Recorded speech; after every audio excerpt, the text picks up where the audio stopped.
ती म्हणजे आमच्या लाडक्या दिदीने घेतलेली. दिदीला कॉंग्रॅच्युलेशन करायला 2 गायबाने उभं होते. ते आम्ही पोचलो ते म्हणजे प्रोझन मॉल येते. इथे जात असताना आम्हाला काकांनी यंत्र दाखवून आत पाठवले, म्हणून आम्ही घाबरत आत गेलो.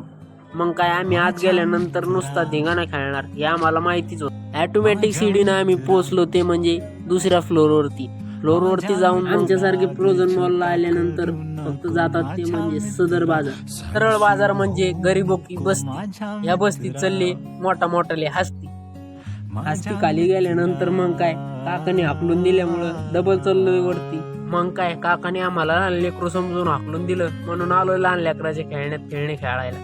त्याच्यात 2 जणाला बघायचा होता ते आयफोन, घ्यायचा तर नव्हता पण नुसते फोटो काढून तसेच ठेवायचे होते, म्हणून गेलो आम्ही आयफोन स्टोअरला. शेवटला फोटोशूट वगैरे कम्प्लीट केला आणि निघालो ते म्हणजे आमच्या रूम कडे. तर मित्रांनो, अकाउंटला फॉलो नक्की करा आणि युट्यूब पेजला सबस्क्राईब नक्की करा. चला येतो.